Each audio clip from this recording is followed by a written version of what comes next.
expect to see.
Come into the circle of loss.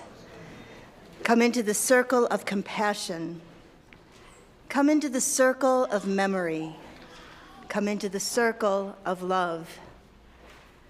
I'm Reverend Michelle Buhait, the minister here at the Unitarian Universalist Church of Amherst, and I welcome you to this memorial service and celebration of life.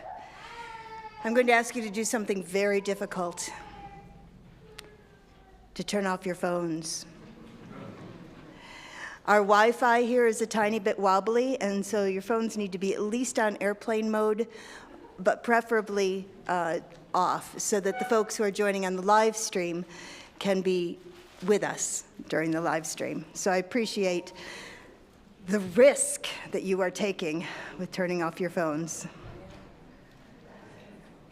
Today we have gathered to remember and celebrate a life well lived, to offer one another comfort, to gaze into the mystery that is the end of our lives, and to hold one another in sacred trust. As Khalil Gibran reminds us, when you are sorrowful, Look again in your heart, and you shall see that in truth you are weeping for that which has been your delight. And now we have a procession of flowers.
Of grief, we light a flame of sharing, a flame of ongoing life.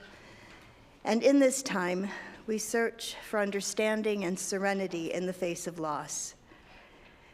And so Sophia is going to help me as we light our chalice.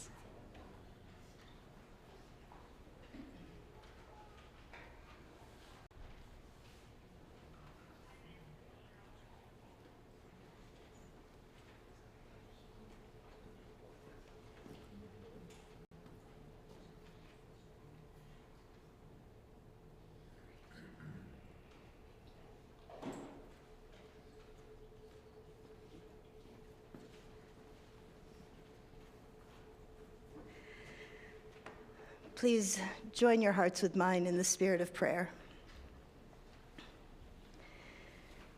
Let us remember those who mourn. May they be granted strength, wisdom, and thanksgiving. Strength to bear this loss. Wisdom to find meaning and purpose in the design of life. And thanksgiving for a life that touched, but more than touched, that filled our lives and helped create our common world. May forgiveness and acceptance lead us all into a meaning in which all things are comprehended and which there is a great peace. We ask this in the name of the God of love, whose compassion knows no limit. Amen. I'm going to ask you to sing with me. My slides aren't playing nicely, so you'll need a gray hymnal. It's hymn number 123, Spirit of Life. Gregory will play it through once. Some of you are without hymnals, so get cozy with people around you. Gregory will play it through once, and then we'll just remain seated and sing together.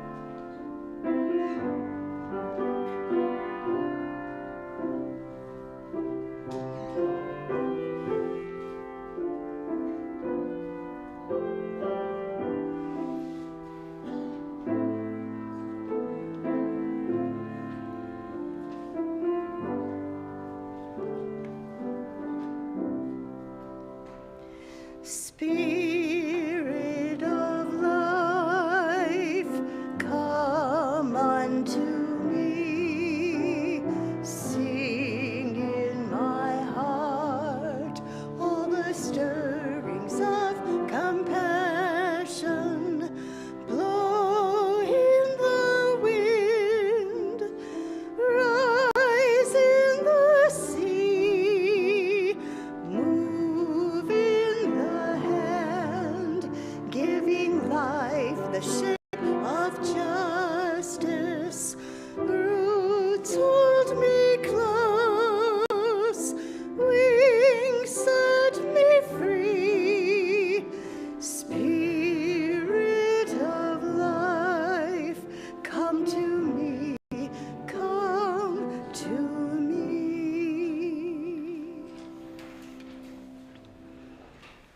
A human life is sacred.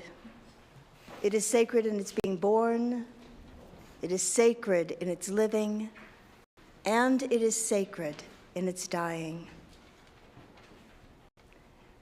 There is a mysterious power that animates every living thing, a mysterious power that sustains what we call life. We do not know where we come from when we are born. We do not know where we go when we die, but we do know the life that we live between these two eternities of being born and having to die. And between these two eternities is our world, our life. Some of us call the source of life, this mysterious power, God. Some of us prefer another name, eternal being, or creative force, or spirit of life, or perhaps simply love. And some of us do not know what to call this mysterious power, for all names seem somehow inadequate. Yet we feel this mysterious power at the center of our unique beings. We experience it through the changes of our individual lives. We see and sense it at work in the life and the changes of every other living thing. Like a flame passing from candle to candle, this mysterious power passes from being to being and from generation to generation. It is the unity of the whole creation, past, present, and future. It animates every living thing, sustains life through the unending cycle.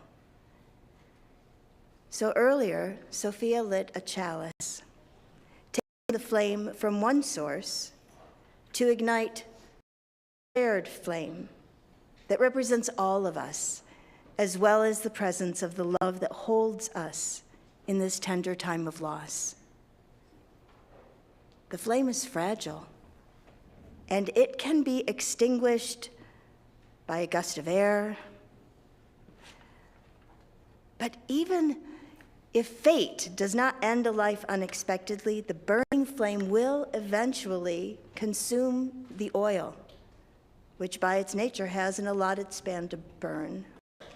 And yet, while it burns, or a long span of time, it radiates light and heat, and flame kindles flame. Life begets life. The glow and the heat are passed on. So long after the flame is extinguished, the fire of life and love still burns. We know that. It is our experience of human life. Though Pear's flame has been extinguished, we remember the power of his personality, how he walked through his time and his world, how his life touched us and shaped our lives. It is good to be together at such a time as this. We need one another in our grief and in our love. The deep loss of death and the accompanying emotion of grief are comforted by friendly faces, kindly touches, warm embraces, healing words, and even shared silence. We also seek together a meaning in which all things are comprehended. Death has a strange way of sorting out the essentials of life and living, and we see clearly, even if it is through our tears, just what really matters. Family and the extended family that includes friends are things that really matter. It is good, right, and fitting in the face of death that we have come together to remember the person Per was, to mourn his death while celebrating his life, to seek a meaning in which all things are comprehended, and to find each other, to receive comfort, and also, as we are able, to give comfort.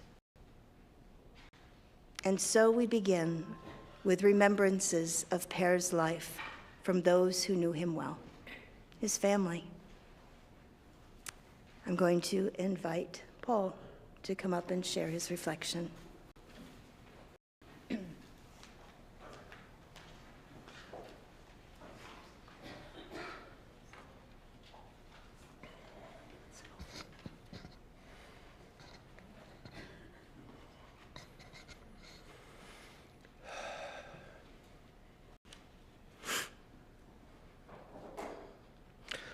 Hello, everyone. Thanks for coming.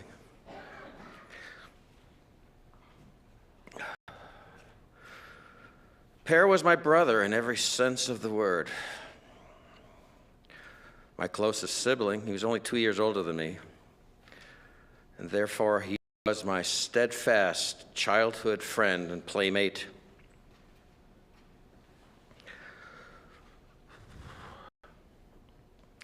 I learned so much from him. We were in Boy Scouts together in Amherst. We went to Boy Scout summer camp together. He and I would draw. He really loved to draw a particular Mighty Mouse type character. He made his own comic books. He was very talented. Some of my favorite childhood memories date back from our time when we were in Norway. And he and I would enjoy train set, for example, with trains and houses and vehicles, little people. Other times we play in the sandbox and create villages, cities. Per and I both participated in some competitive orienteering in Norway. So we were both on a sports club called Troll Elg, which literally translates to troll elk. And we did the orienteering thing together. It's crazy. Competitive orienteering. Try it sometime. It's a nutty sport. You're climbing over a hill and dale trying to get to point A, hanging off of a cliff, and you need to punch a card. Then from that point, you need to get to that's crazy. It's a crazy game. Also in Norway, because we were Americans, Per and I both got recruited by the locals to play basketball. You know, Norwegians can't play basketball, but we could. So we had a lot of fun in Norway. We both got into stamp collecting there, and so we did an awful lot together. As he got older, I remember some of the musical artists that he gravitated towards. You know, Knut was really a big influence with music into our family, but Per, he liked Neil Diamond, he liked the Grassroots, he liked the Moody Blues, and he loved Queen. I'm not that big of a fan of Queen, sorry. But the others, yeah, I like them. So, high school, Per gravitated towards a lot of the local guys that were his age. So this would have been like 72, we moved to Clarence after Norway. And he had close friends there, Anselm Schwartz, Paul Eyrich, Tom King, Jack Gilmore, who is in the house, I did see him, and Jerry Massell. One of the things I remember about Per, he almost got seriously hurt in a car crash when he was a passenger. Anselm Schwartz wrecked the car up against a tree right by the Eastern Hills Mall. Per walked away from that. He was lucky.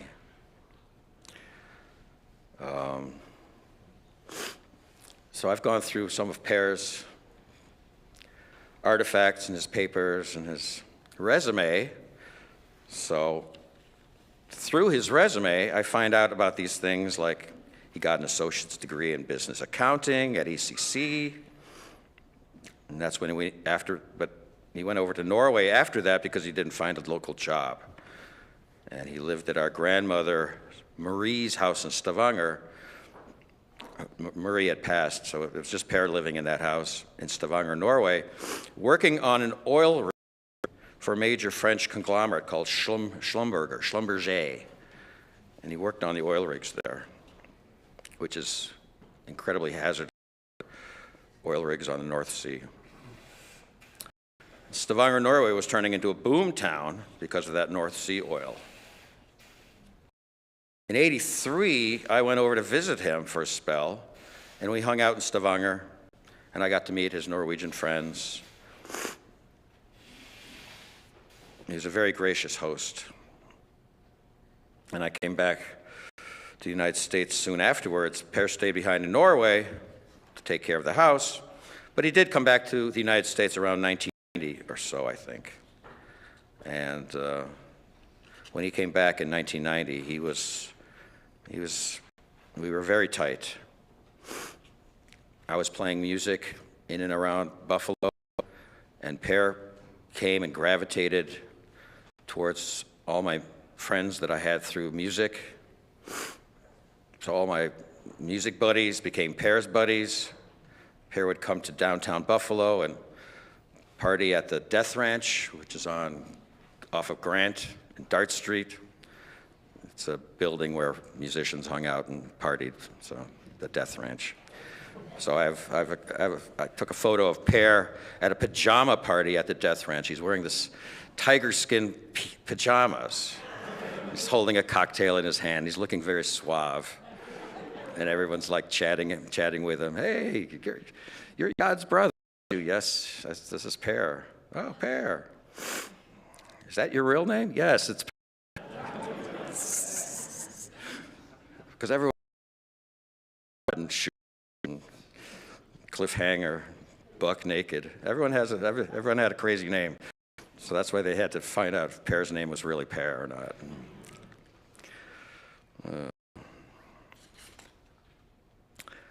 And over time, he also became very close friends with Thor's friends.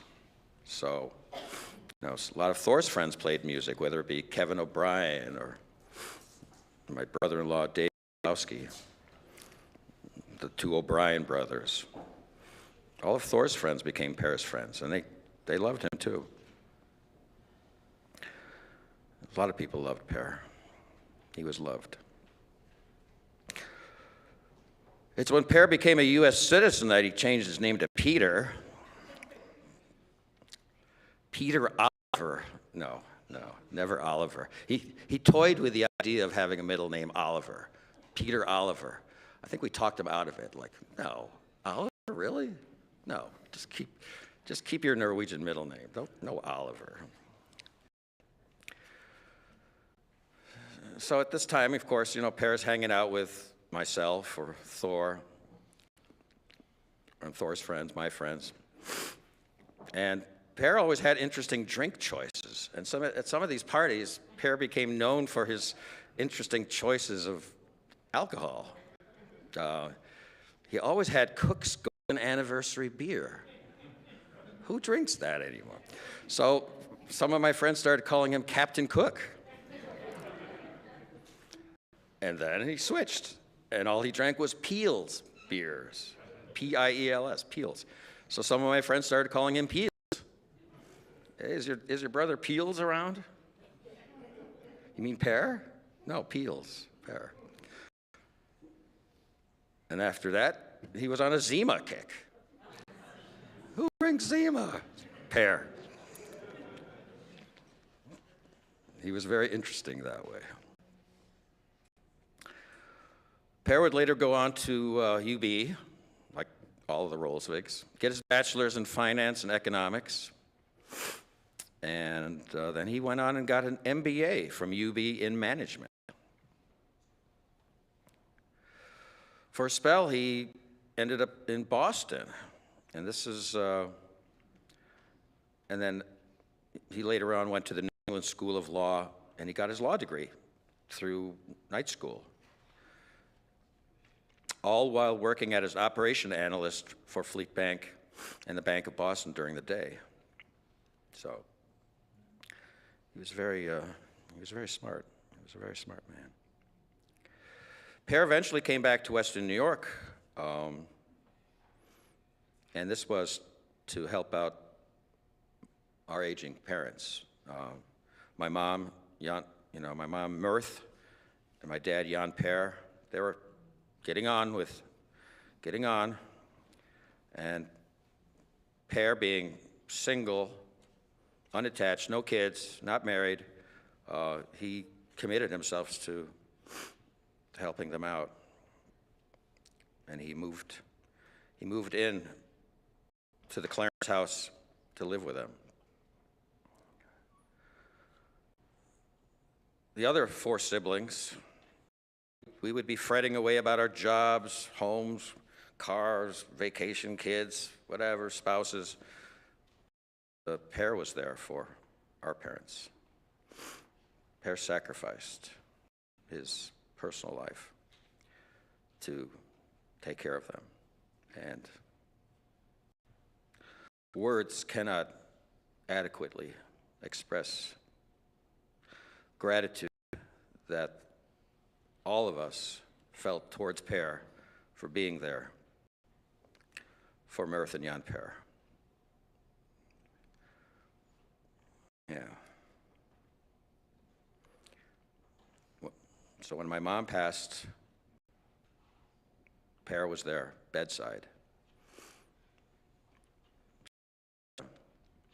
She was residing at Canterbury Woods at the time, and she had a stroke. And she was at Buffalo General, and she was like, "No, I'm done." And it was like we knew it was just a matter of time before she would pass. But Per stayed with her bedside throughout that night.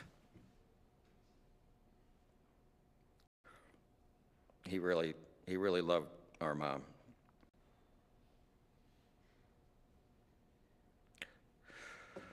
Per also loved Norwegian foods.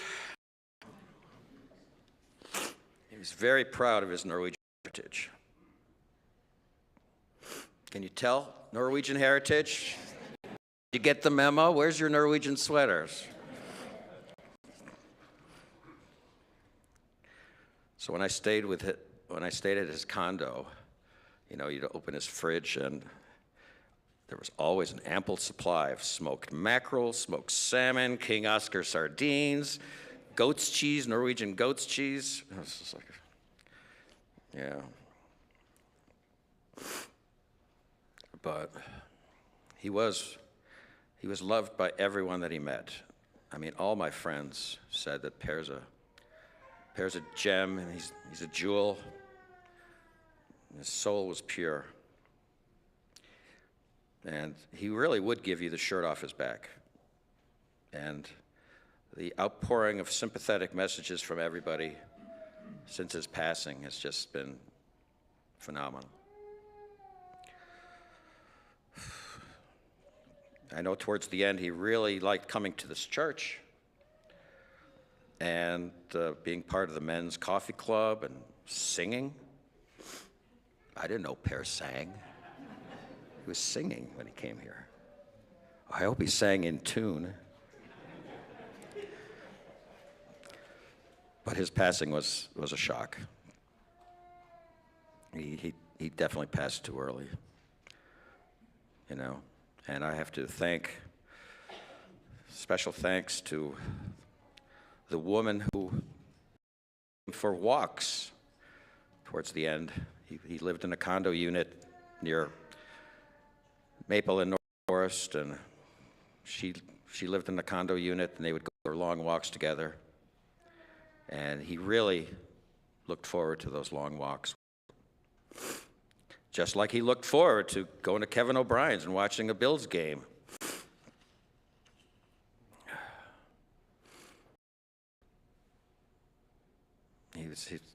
He's my dearest brother. I'm definitely going to miss him.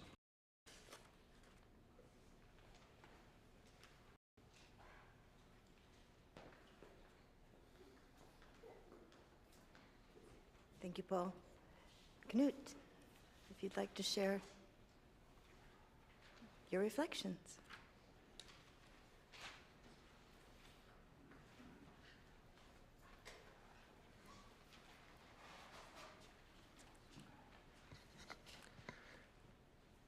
So I did not get the memo. So, and I brought this all the way from Boston, so I'm going to wear it. So my memories up here. I'm going to say the same thing Paul did, but in maybe a bit of a different way. Just want to start by saying that Per was really the most kind-hearted, caring, selfless person that I really have ever known. In some ways, he always felt that his life was unfulfilled, but in reality, as Paul mentioned, multiple accomplishments, and in addition to his accomplishments, he was such a really important part of our family. Being close in age and being the older brother, you know, I had some advantages, but he never really was influenced by that, and he, you know, we played a lot together, just the two of us, and often the three of us, and you know, it was never in his personality to express any jealousy at all. He, the only thing he felt was unfair, and this is more towards the end, was his hair loss. And he really was very jealous that both me and Paul and Thor kept a full head of hair. So he shaved his head in protest, I think. But you know, my mother called him Paraman, which in Norwegian means little pear man. And he was really his own person. His favorite color was yellow, and when we were really young kids, typically I would get a red toy, Pierre would get a yellow toy, and Paul would get a blue toy. But as we got older, things got a little bit more complicated. Since I was his older, it was my job to keep an eye on him, and usually that worked okay, but he also had a very strong tendency to run away when he was a toddler, and there was one time we really worried a lot. He was gone for many, many hours, and my mother was beside herself, but we finally found him many, many blocks away, playing as if nothing happened, and that still was his personality. He would do things on his own. He often had a lot of his own interests, but some of the interests were things that, as the older brother, I would bring in, and he would kind of follow along, and sometimes Paul also would become interested in it. I became very interested in model rockets, and he also played with that. We would take our bikes, and typically we'd go to Grell's Hobby Shop, which I don't think exists anymore, and they had all the rocket supplies that we needed. So that was a time where you could just go out, go anywhere you wanted, and as long as you were back by dinner, nobody really kept an eye on you. For some reason, he called himself Figgy. I'm not really sure why. And he, and especially when he played with his best friend back then, who was Frank Schlick, and he went on to become an orthopedic surgeon in town. But we would play with all the next door neighbors, typically, you know, touch football, tag football, and but even though Per on the quiet side, back then he would actually be the one to join in, and then I would kind of tag along. He really was it was very easy to get to know him and for him to get to know other people. Paul mentioned the sandbox. That was a big part of our life. There was also a big tract of land behind our house. We call it the Fields. And there was an active railroad behind that. And I remember spending much of the summer back in the fields there. We would build forts, and sometimes other people would find our forts and ruin them, and we'd find other people's forts and ruin them. So it was sort of an ongoing recycling of lumber back there.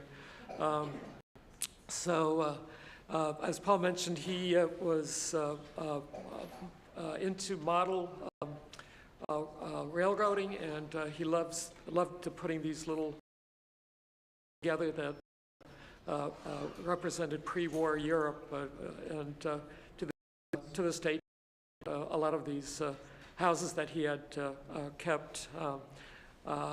He was also very much interested in maps, and there are boxes and boxes of old maps we found in his condo. You know, our parents were typically Norwegian. They would bring us outside every weekend. We'd either hike or go skiing in the winter. And we had the parks pretty much to ourselves. Back in the 60s, nobody else did any cross-country skiing. So I remember my father breaking the trail. My mother would follow, and then we'd kind of come along after that. The worst part of that was the waxing of the skis back then. I don't know if anybody remembers. You had all different colors waxes, and sometimes you went through 2 or 3 different waxes during a day if the weather changed. But I think all of us have continued cross-country skiing, and especially now that they're waxless, it's become a lot more fun. Per loved his seafood, ate fish at least several times a week.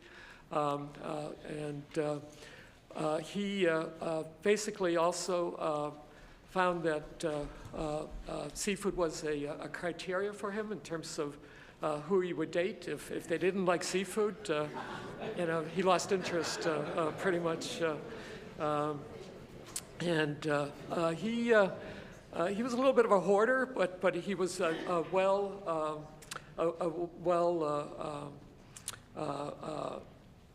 categorized hoarder. So he would have boxes of ancient things, but they were all very well classified and all in the same box and put away. So it made it a little bit easier for us. But he had a whole box full of cords and one bag full of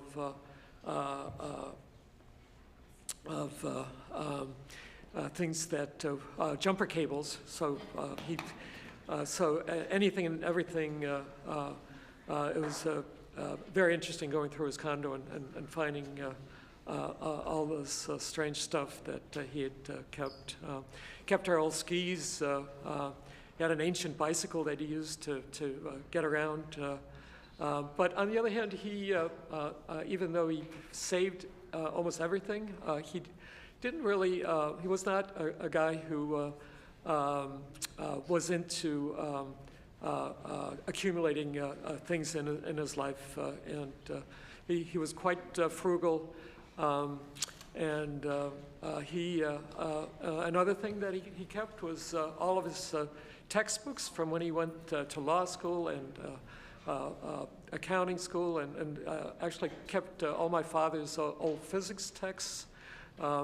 So that made me think of the fact that when we were kids, and it may have been even after we barely learned to read, we would get a physics textbook from my father every Christmas. I'm not sure what his intentions were.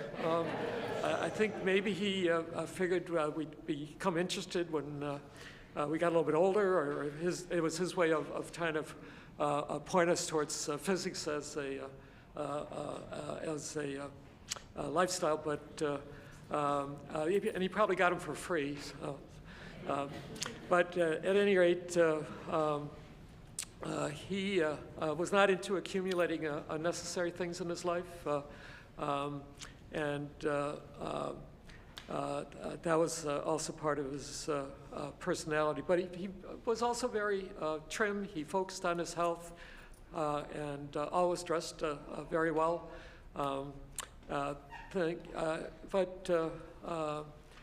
He kept all his old professional clothing, and his condo was always immaculate, and as Paul mentioned, even his fridge was immaculate. Things were put very nicely and separated by the same amount on the shelving. So everything was quite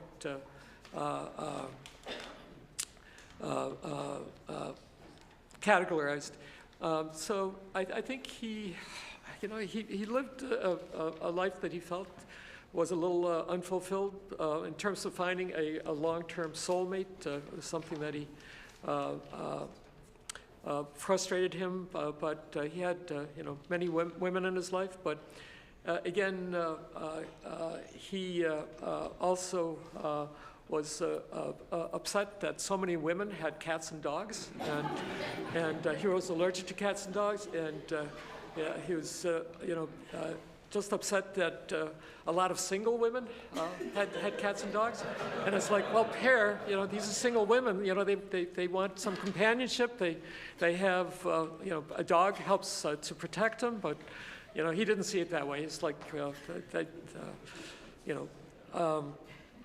but I was very excited when he did meet Elise Nelson. She was his girlfriend for many years when he lived in Boston, and she had a Norwegian heritage. She loved seafood, and she had no pets, so she was in. And they were very happy for many years. But things end. He moved back to Buffalo, and as Paul mentioned, he lived with my parents. And they needed assistance around the house. He made himself a very cozy apartment in the basement, and that worked for him because then he could escape when our father got a little bit ornery, which was not infrequent towards the end. But he would always remain calm and caring despite what was happening. And he unfortunately, when my mother passed, that was a big blow to him. He was extremely close to my mother, and took extremely good care of her. He would see her every day at the assisted living. He would take her on outings to get her out in the world, and they go out to restaurants. And COVID was a huge setback for a lot of people who were in assisted living or nursing homes, and he always found a way to get my mother out of jail, as she called it, and kept her sane and in better spirits. But when she passed, he really kind of lost his purpose in life. He didn't like living by himself. He really enjoyed the times where he could go to Kristen and her family.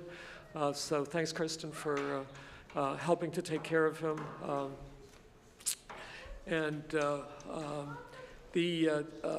his social life has improved a lot recently. Janet was a big part of his daily routine, and certainly the Unitarian Church was something that was also something he looked forward to, both the men's group and the Sunday service. I will take credit for being the person who told him he should come here.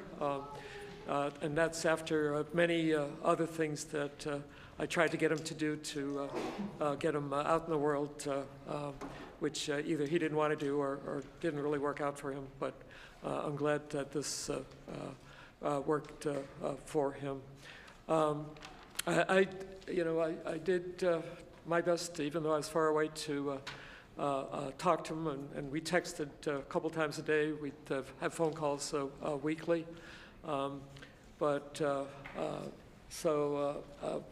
It was a big blow to me, a real shock, since being the oldest, he wasn't supposed to go before me. That's not supposed to happen.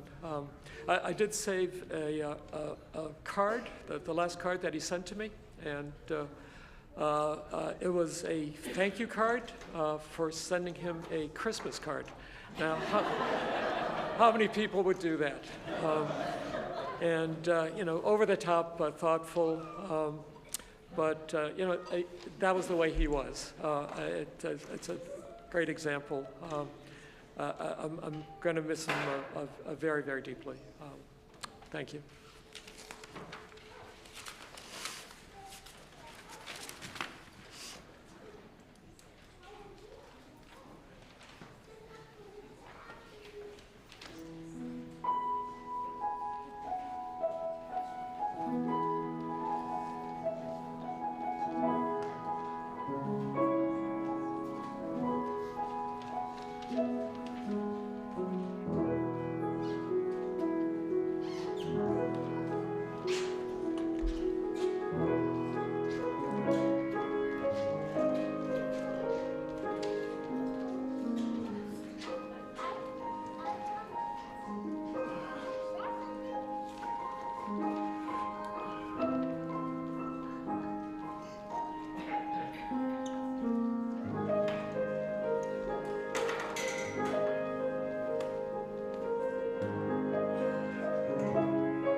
And now we'll hear from Kristen.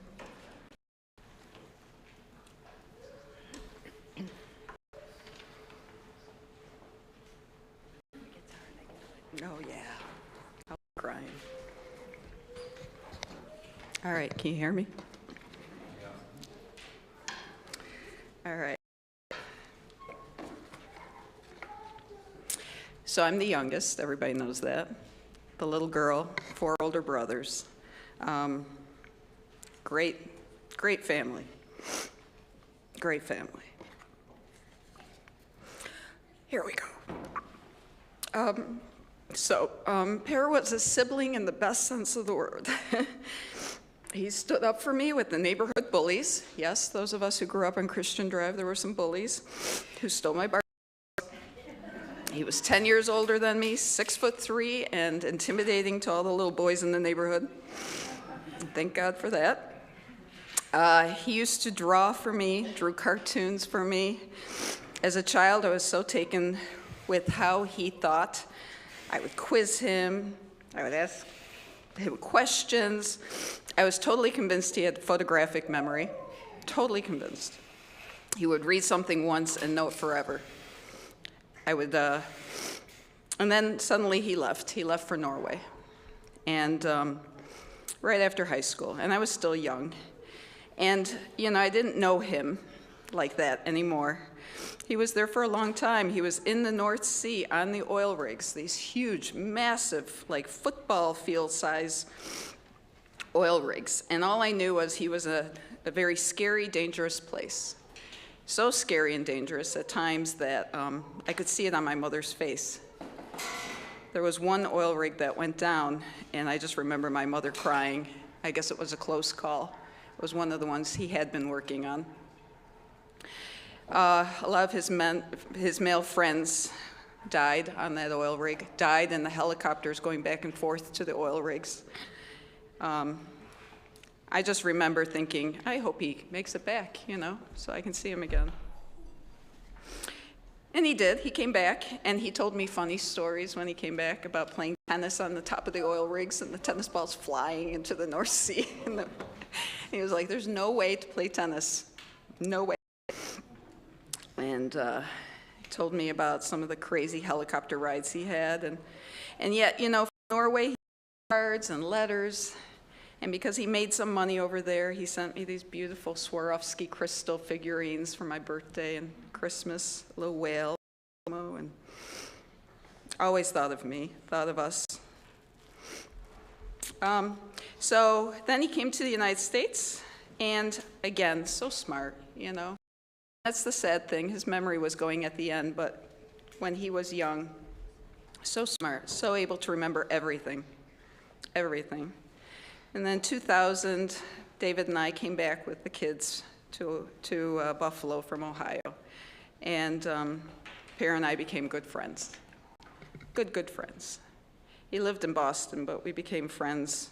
Every time we got together, we had laughs. So a few years ago, I came across an old jazz magazine that my husband stores forever and ever. Loves his old jazz magazines. And I was reading through it, and these two musicians were interviewed, and they were asked, what is important in this life? What is important to them? And I was like, sitting there looking at it thinking, it's got to be their music, jazz music, of course. And both of them said it wasn't. They said it was to be kind. To be kind. What a simple word. Meant more to them than music, their career, their success, their everything. Kind.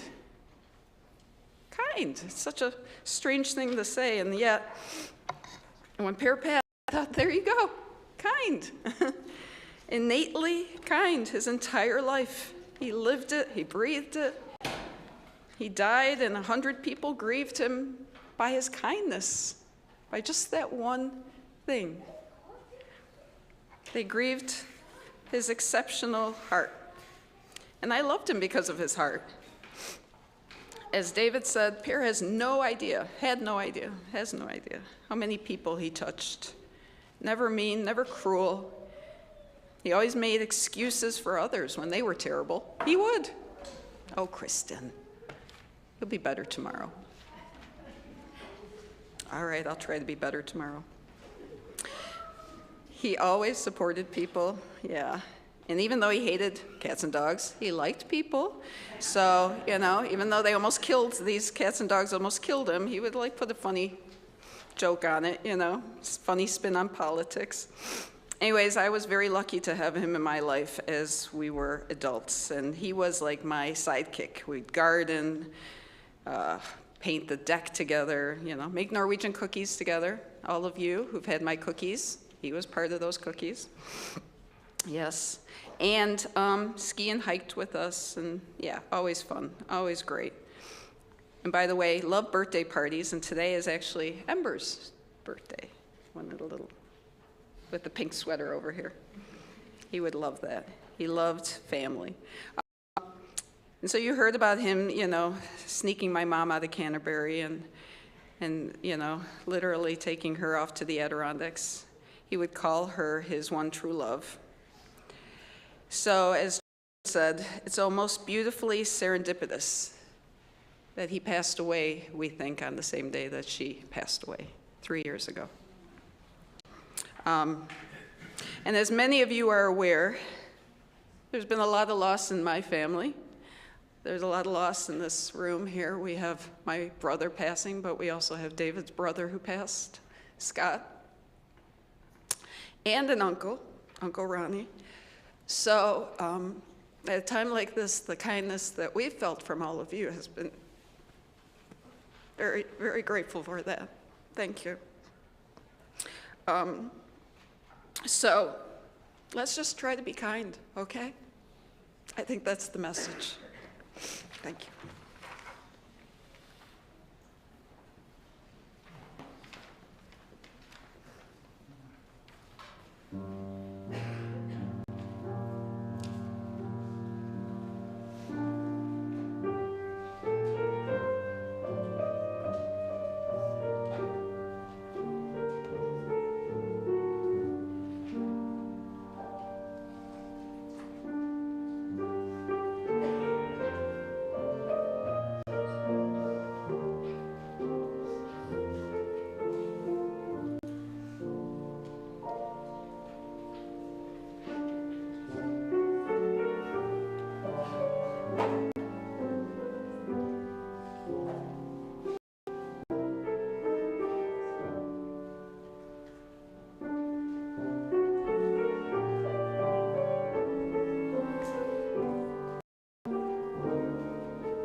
Please join me in a responsive prayer. The response at the end of each phrase is, "We remember them."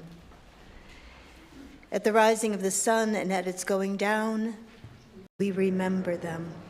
At the blowing of the wind and in the chill of winter, we remember them. At the opening of the buds and in the rebirth of spring, we remember them.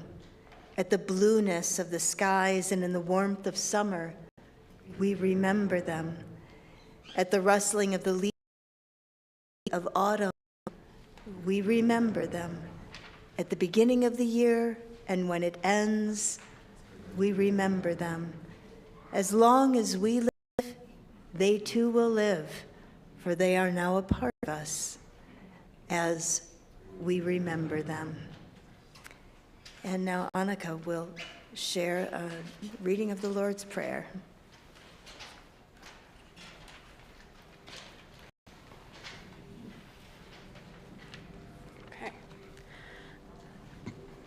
Stage fright. Our Father, who art in heaven, hallowed be thy name. Thy kingdom come, thy will be done, on earth as it is in heaven. Give us this day our daily bread. Give us our trespasses, as we forgive those who trespass against us. And lead us not into temptation, but deliver us from evil. For thine is the kingdom and the power and the glory forever and ever. Amen.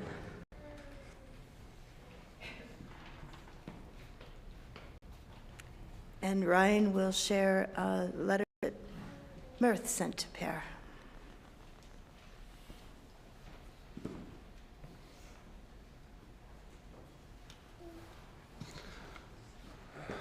How are we doing today?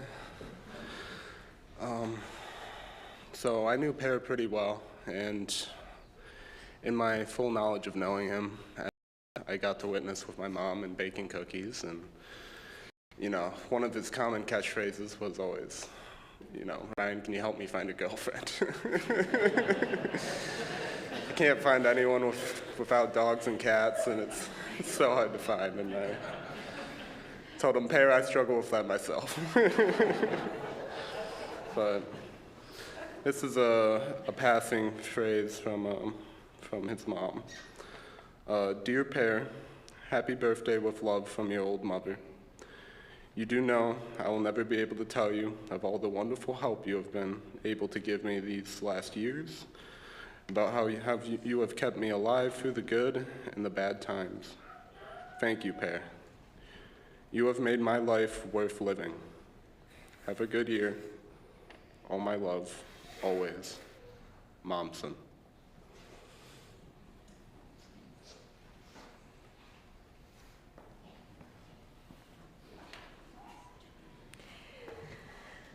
I'm going to trust that during the reception you will share with each other many stories and memories. And so, Paul, if you are ready to share your music with us, please.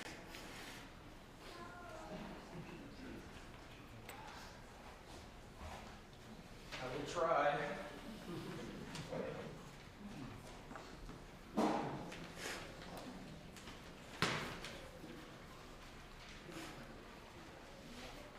So when we were cleaning out Per's condo,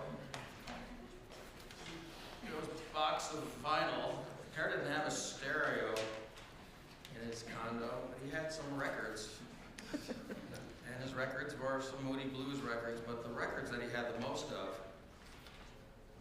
was Joni Mitchell. And so this is for Per. And please sing along. There should be some spare lyrics. Kick it.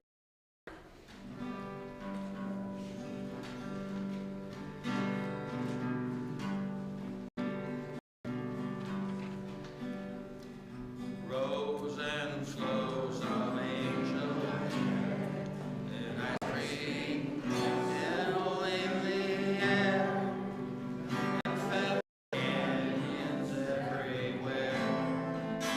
I've looked at clouds that way, but now they only block the sun. They rain and snow on everyone.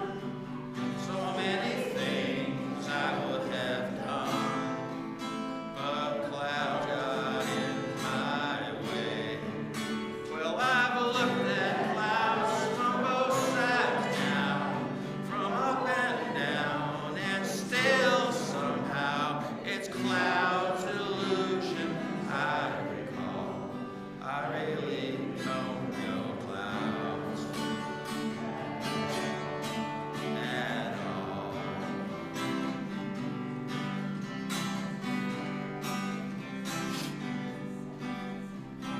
Moons and Junes and Ferris wheels, the dizzy dancing way you feel, and every fairy tale comes real.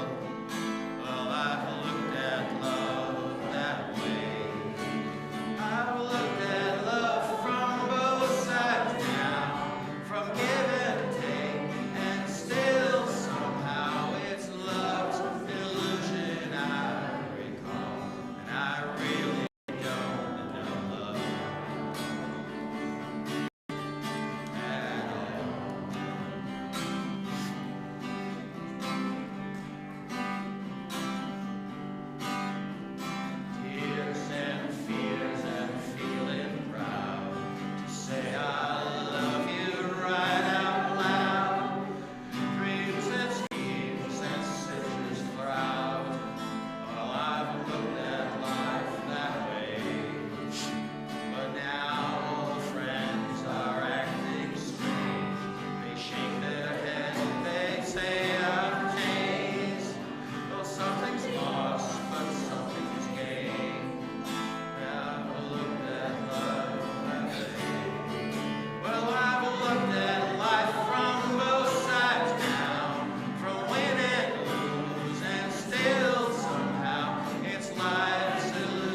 for you, Per.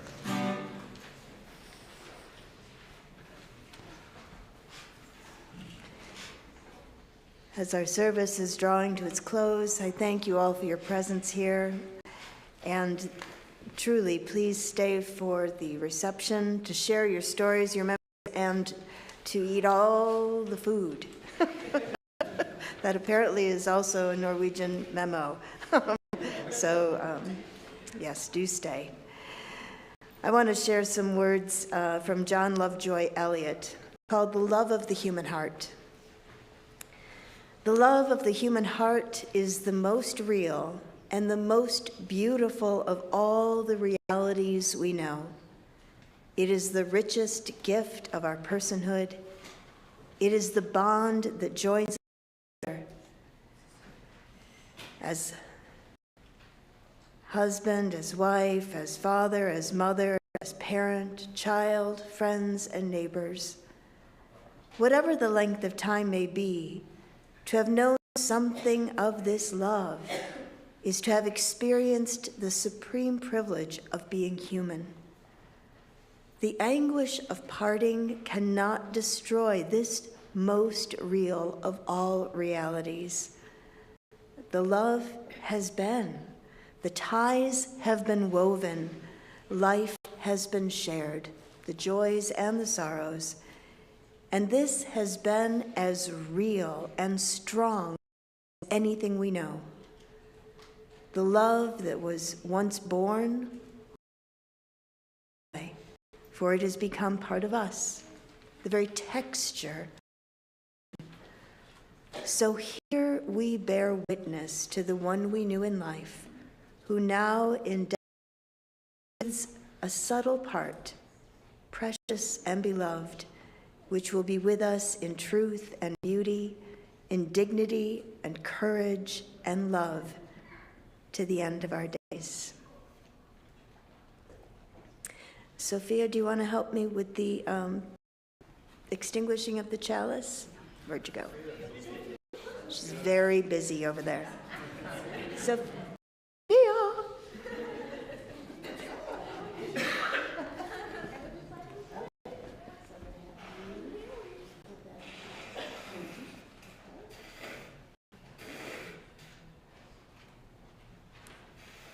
And I share this blessing that I wrote for Mirth's memorial.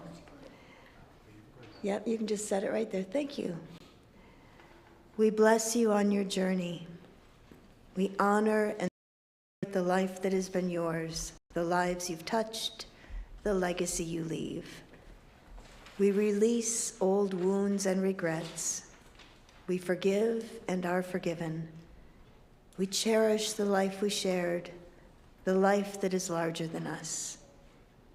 Out of mystery we are born, and mystery receives us when we die. With sorrow and gratitude for all that has been, we bless you on your journey.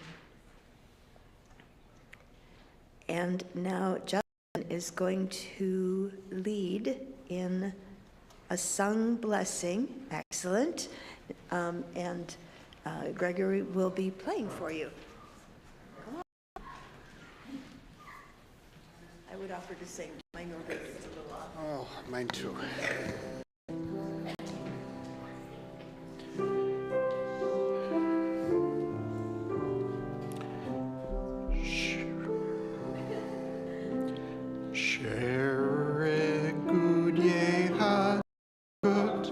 Tack för allt som jag har fått.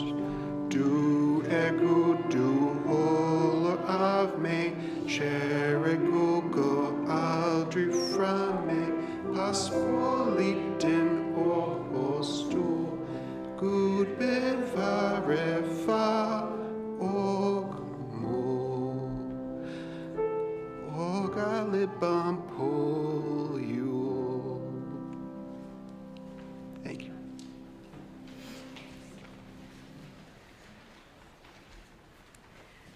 And I offer this benediction, after which there will be piano music. I'll invite the family to go first and to go directly to the reception room, and then please follow.